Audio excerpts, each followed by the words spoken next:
Kristo. Tayong lahat ay tumayo sa pagbibigay galang sa Ebanghelyo ng Kaligtasan. Dadalhin nating beloved co-preacher, beloved brother, Joey Mancera. Amen. Praise the Lord. Purihin ang ating dakilang Diyos. God bless you, beloved adorned preacher Louis Angeles. Tayo pong lahat ay magkaisang dumalangin. Mapagpala naming Ama Diyos na makapangyarihan sa lahat. Sa matamis na pangalan mo, pinakamamahal na Panginoong Hesus, sa pangunan dalangin ng aming minamahal at kagalang-galang na Pastor Evangelist Wildy Estrada Almeda, yung end-time prophet. Narito po kami, buong puso, nagpapakumbaba, humingi ng kapatawaran sa lahat ng amin nagawang kasalanan sa iyo. Sa mga oras na ito, O Diyos, langisan mo ang iyong banal na salita at pagpalain mo po kaming lahat. Ito ang aming samot panalangin sa makapangyarihang pangalan ng pinakamamahal na Panginoong Hesus. At sama-sama naming sinasaway ang lahat ng masamang espiritu ng hadlang, all demons, of hindrances, doubts, and unbeliefs, cast out in the name of our dearest Jesus. Amen and amen. Praise the Lord. Una tigit sa lahat po aking pinaabot ang pinakamataas na pagpupuri, pagpapasalamat, pagluwalhati at pagsamba sa ating nag-iisang Diyos, ang ating pinakamamahal na Panginoong Hesus. And we give double honor and respect to our dearly beloved and honorable Pastor, Evangelist Wildy Estrada Almeda, the end-time prophet of our loving God. And we will always remember and cherish the precious memories and the blessed teachings of our dearly beloved and honorable Assistant Pastor Lina C. Almeda. To the beloved children, children-in-law, grandchildren, great-grandchildren, to the whole beloved family, a pleasant morning po. We love you so much. At sa lahat po, to our beloved co-workers in the vineyard of the Lord, our beloved brethren, our beloved live webcast viewers, beloved visitors, welcome to the royal family of God. Amen. Praise the Lord. Mga minamahal, we're on the last days. Matira-matibay na ito. We're on the survival of the fittest. Alam po natin yan. Ngunit, ang sabi ng banal na kasulatan, kung ikaw ay lalakip sa ating mahal na Panginoon, you don't have to worry dahil ikaw ay magiging matagumpay na Kristiyano hanggang sa pagbabalik ng ating dakilang Diyos. From the book of Joshua, chapter 23, verse 8 sa Tagalog. Amen. Josue 23, talata 8, ganito po ang pagkasulat.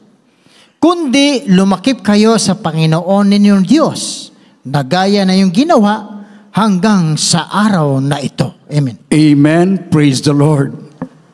Kundi lumakip kayo sa Panginoon ninyong Diyos, but cleave unto the Lord your God, as you have done unto this day, na gaya ng inyong ginawa hanggang sa mga araw na ito. Mula nung maligtas ka dito sa banal na gawain, hanggang ngayon po ang nais ng ating pinakamamahal na Panginoon. And we're just waiting for that blessed hope. Malapit na ang pagbabalik ng ating dakilang Diyos. Tayo po ay nasave sa iba't ibang kapamaraanan. Kaya ang panawagan noon sa krusada, come unto me, magsiparito kayo, sabi ng ating dakilang Diyos. At kayo ay tinawag dito, mga minamahal ko. Habang tayo narito, minsan may alinlangan. Ang sabi ng mahal na Panginoon, draw nigh unto me. Mga minamahal ko, lumapit na kayo. Total, narito na kayo. Lumapit kayo sa akin. Mga minamahal ko, at ang ating pinakamamahal na Panginoon, mga minamahal ko, ikaw ay lumapit sa ating mahal na Panginoon. Habang nandito ka naman, naramdaman mo ang kanyang banal na presensya. Manatili ka, abide in me, sabi ng ating mahal na Panginoon. Ngunit ngayon matatag ka na, mga minamahal, ang sabi ng banal na kasulatan, lumakip kayo sa Panginoon ninyong Diyos na gaya na ninyong ginawa hanggang sa araw na ito. Mga minamahal ko, kumbaga sa araw talagang may idinikit ka, nilagyan mo ng rugby, mahirap nang tanggalin yon. Ganon ang nais ng ating malawan, lalakip ka sa Kanya. Amen, praise the Lord. Ibig sabihin, permanente na ito ang nais ng ating dakilang Diyos na buhay. Kaya sa huling panahon, wala makapaghihiwalay sa atin sa paglilingkod sa Diyos. Mga minamahal ko, dahil pag ikaw ay nawala pa, nalaglag sa kamay ng Diyos na buhay, nakakatakot. Ikaw na rin ang nagpabaya. Wala kang dapat sisihin, kundi yung sarili. Dahil lahat-lahat na ipinagkaloob na ng ating dakilang Diyos. From the book of Romans, chapter 8, verse 35, 38, and 39. Atin pong basahin. Dito po sa Aklat ng Roma, Kapitulo 8, ang talatay 35, talon sa 38 at 39. 35. Sino ang maghihiwalay sa atin sa pag-ibig ni Kristo? Ang kapighatian, o ang kahapisan, o ang pag-uusig, o ang kagutom, o ang kahubaran, o ang panganib, o ang tabak. 38, 39. Sapagkat ako'y naniniwalang lubos na kahit ang kamatayan man, kahit ang buhay, kahit ang mga anghel, kahit ang mga pamunuan, kahit ang mga bagay na kasalukuyan, kahit ang mga bagay na darating, kahit ang mga kapangyarihan, kahit ang kataasan, kahit ang kababaan, kahit ang alinmang ibang nilalang, ay hindi makapaghihiwalay sa atin sa pag-ibig ng Diyos na nasa kay Kristo Jesus na Panginoon natin. Amen. Amen. Praise the Lord. Lahat magsabing praise the Lord.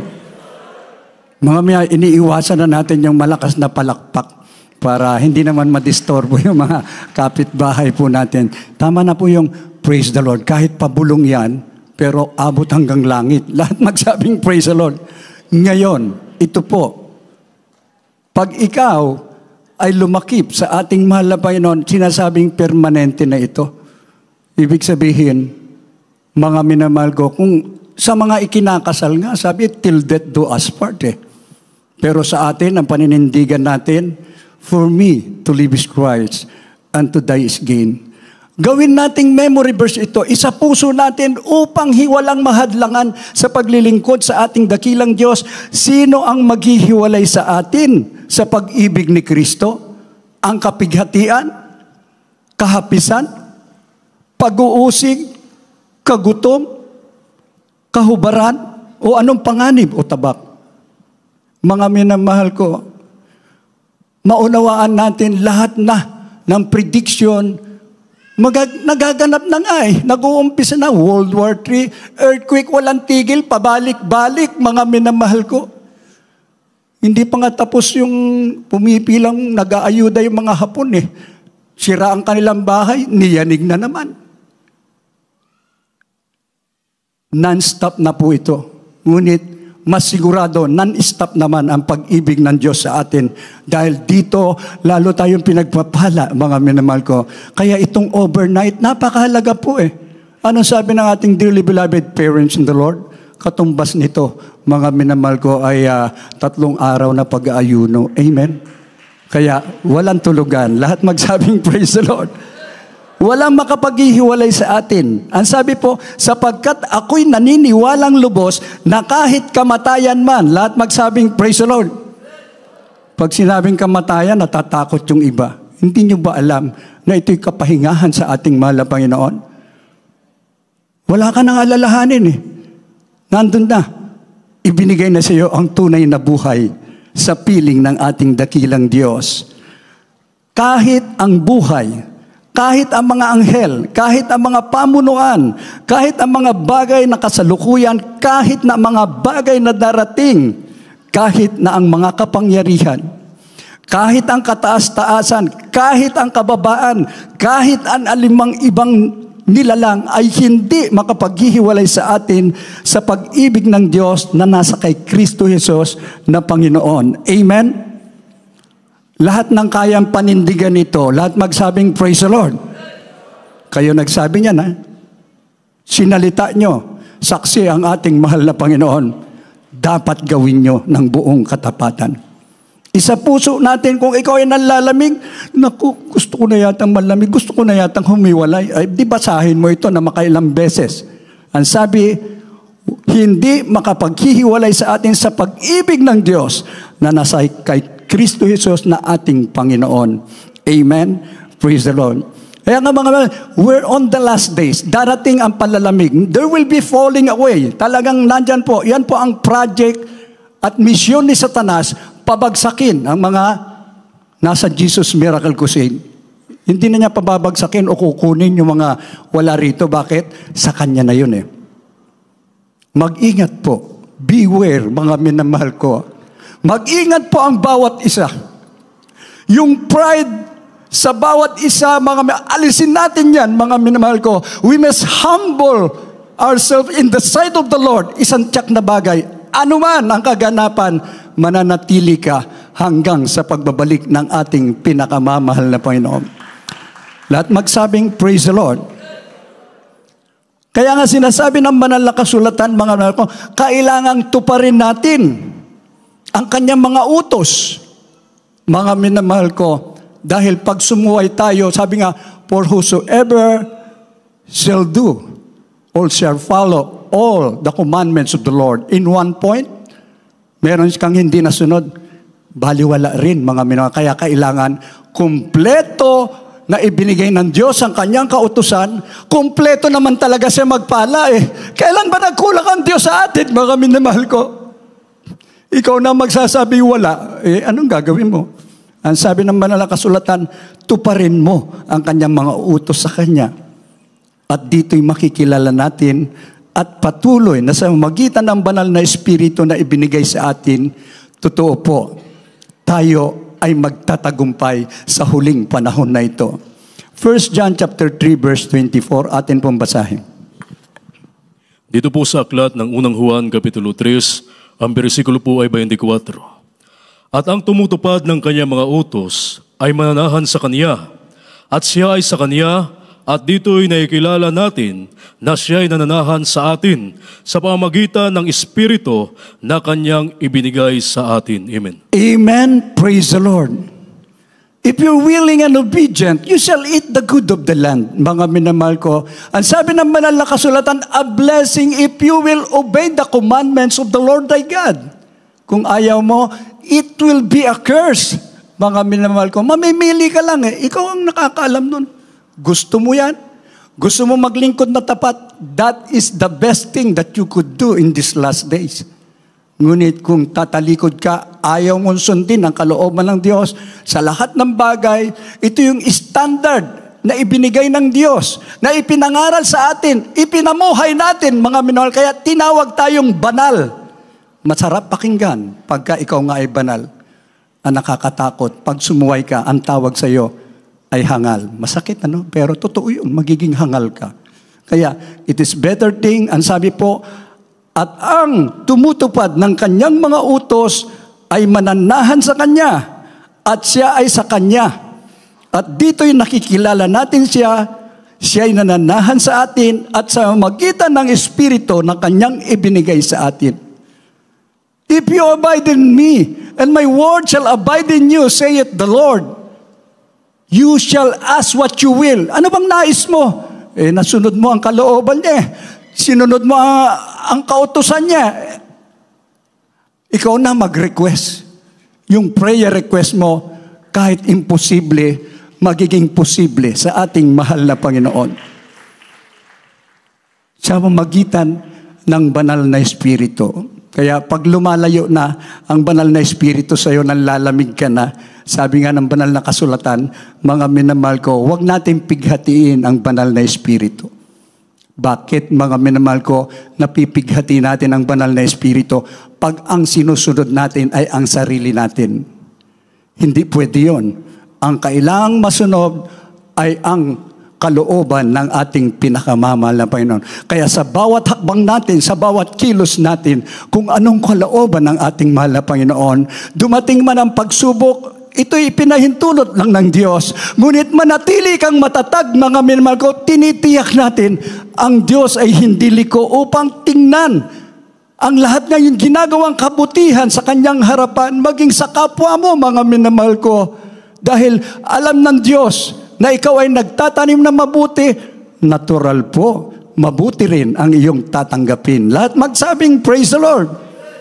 Kaya nga sinasabi ng banal na kasulatan, mga minamahal ko, ang bawat isa sa atin, bakit minsan hindi na tumutugon ang ating mahal na Panginoon? Dahil meron ng laban sa iyo ang ating mahal na Panginoon. Kaya lagi nating alalahanin, isa puso natin, yung una tayong dumalo sa banal na gawain, lumuhod ka, umiyak ka, naramdaman mo ang presensya ng Diyos. Yun ang unang pag-ibig na mahal na Panginoon, maglilingkod ako sa iyo. Bakit habang tumatagal, tila baga medyo nagbabawas? Sa paglilingkod sa Diyos, bawal magbawas. Kailangan dagdagan mo. Yung unang pag-ibig mo, yung first love mo sa ating mahal na Panginoon, maging hanggang pagbabalik niya, yun pa rin, hindi nagmamaliw, hindi nagbabago, mga minamahal ko, upang hindi tayo maging kalaban ng Diyos. Kakampi tayo. Anak tayo ng Diyos. From the book of Revelation, chapter 2, verse 4 and 5, atin pong basahin. Dito po sa aklat ng Apokalipsis, Kapitulo 2, versikulo 4 hanggang 5. Ngunit meron akong laban sa iyo, na iyong iniwan ng iyong unang pag-ibig. Kaya't alalahanin mo kung saan ka nahulog, at magsisi ka, at gawin mo iyong mga unang gawa, kundi iyong paririyan ako sa iyo. At aalisin ko ang iyong kandileryo at kanyang kinalalagyan, maliban na magsisi ka. Amen. Praise the Lord. Napakabait ng Diyos mga minamahal ko. Ang sabi ng banal na kasulatan, ngunit mayroon akong laban sa iyo, na iyong iniwan ang iyong unang pag-ibig. Lahat magsabing praise the Lord. Di pa may kasabihan, first love never die. Panindigan mo yon, higit sa lahat para sa ating mahal na Panginoon. Dahil ang sabi niya, kaya't alalahanin mo kung saan ka nahulog, sa iyong mga kahinaan, sa iyong panlalamig, sa iyong paglilingkod ng walang katapatan. I-review natin ang ating mga sarili. Huwag tayong magturo, kasi si ganito, natisod ako, kasi si ganon. Mga minamahal, hindi po ganon. Tayo po mismo makikipag-usap sa ating mahal na Panginoon. I-search natin ang ating mga sarili. Ang sabi po, magsisi ka at gawin mo ang iyong unang mga gawa. Kung hindi ako'y papariyan sa iyo, aalisin ko ang iyong kandilero sa kanyang kinalalagyan, maliban na magsisi ka. Sayang po ang kaligtasan na ipinagkaloob sa atin. Kaya laging ipinapaalala ng ating dearly beloved Pastor Evangelist Wildis Radalmeda, the end-time prophet of our loving God, salvation is the greatest matter of importance. Nasa iyo nga ang kaligtasan na. Ngunit tumingin ka sa mga bagay na kung saan yung pansarili mo, yung mga material na bagay, mga minamahal ko, minsan iniisip natin, may bahay na ako, ito, kailangan ko pa ng mansyon. Mga minamahal ko, the best thing you could do today, mga minamahal ko, ng ating bahay panambahan, mga minamahal ko, ang pinakamagandang sambahan dito sa Marilao, mga minamahal ko. Kaya sabi ko nga, dapat siguro may helipad balang araw, ang ating mahal na pastor naka-helicopter. Amen? Lahat magsabing, praise the Lord. Yan po, mga minamahal ko, ang nais ng ating dakilang Diyos, na ang bawat isa sa atin, narinig natin ang mga buhay na patotoo. Kung ikaw nanlulupay pa, makinig ka na mga patotoo, lalakas ka, mga minamahal ko. Hindi ka manghihina dahil isang araw magaganap din sa iyo yun, na ikaw ay patatawarin ng ating dakilang Diyos kung ikaw ay nanghihina, nanlulupay-pay. May mga pagkukulang ka. Ang sabi ng ating mahal na Panginoon, pag binalikan mo ang iyong unang gawa, mga minamahal ko, ikaw ay lubos na patatawarin ng ating dakilang Diyos. Ang kailangan lang magsisi. Lahat po tayo, inaamin natin may mga kahinaan. Pero hindi ba't yan ang advice ng ating dearly beloved pastor? Sa oras ng kagipitan, alam mo, biglaan po yun, no? Instant, malapay noon. Ito na hold-upper. Naisip mo ngayon, ang sinabi ng malapastor, magsisi, manalangin, i-rebuke with authority, ang bilis ng tugon ng ating pinakamamahal na Panginoon.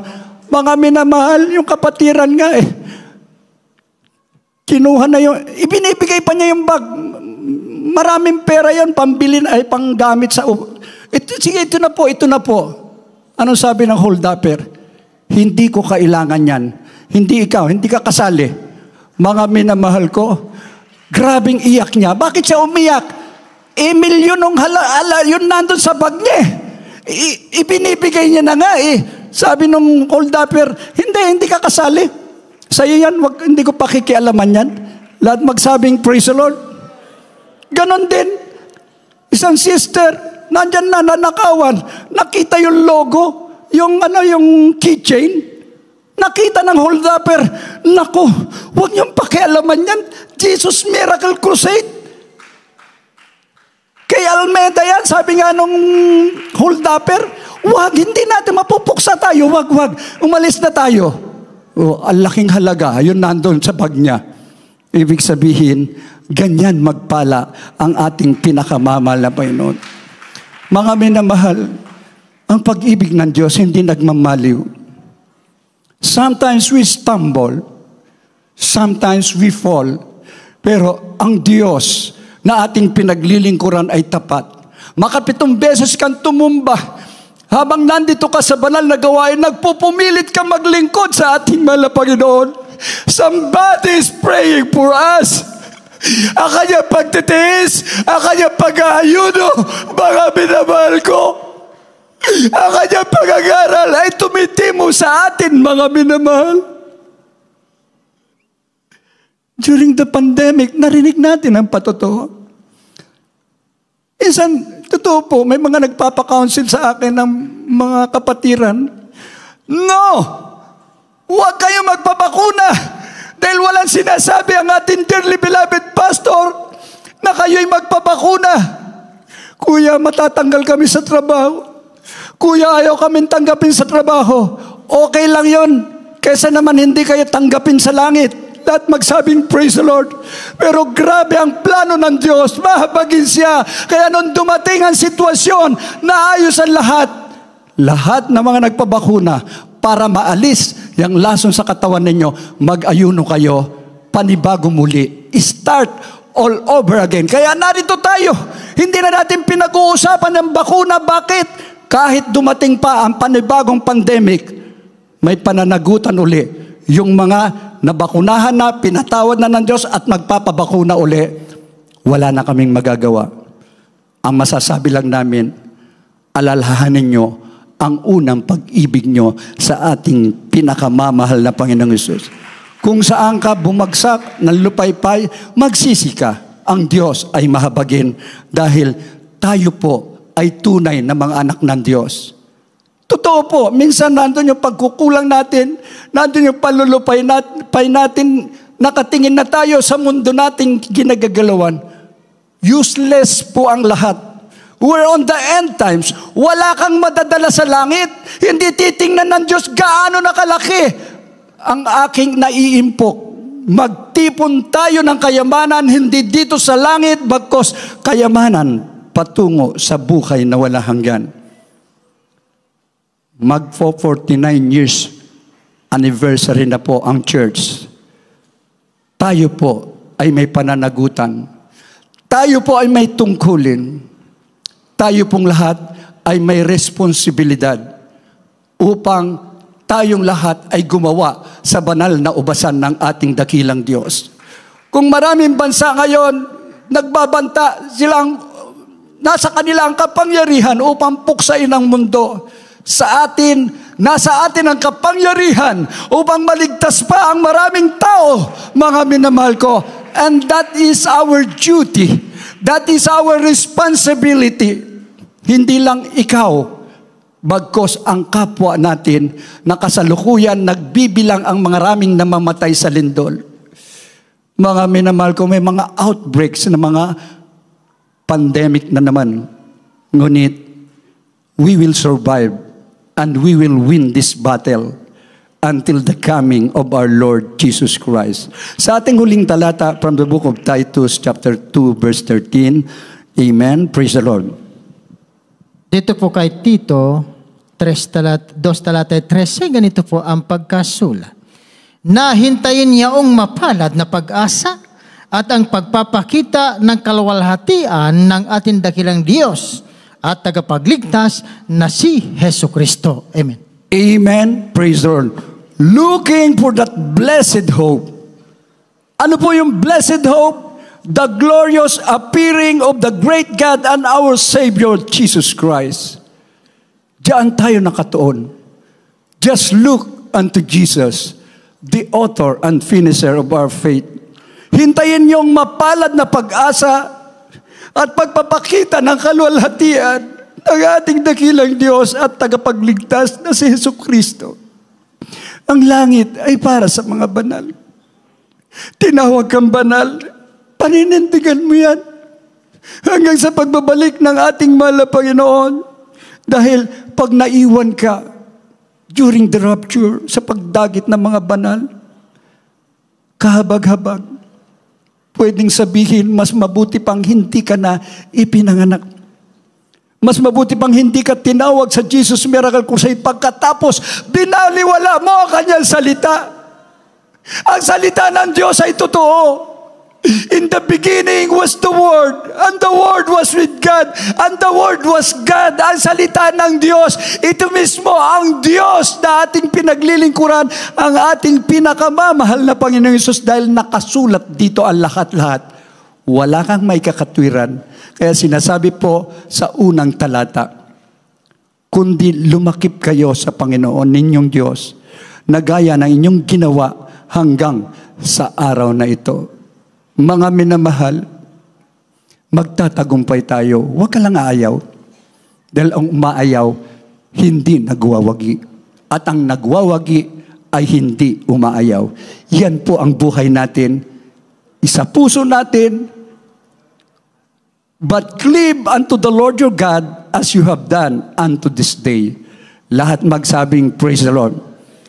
Habang may buhay, habang may pag-asa, binigyan tayo ng lahat ng oportunidad upang dito pa lang sa mundo, maluwalhati natin ang dakilang amang nasa langit. Huwag magpabaya, mga minamahal ko. Kumapit tayo, sabi nga pero ang sinasabi po rito, lumakip ka na. Hindi ka pababayaan ng ating pinakamamahal na Panginoong Hesus. Lahat magsabing, praise the Lord.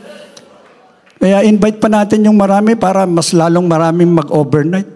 We miss the overnight, mga minamahal ko.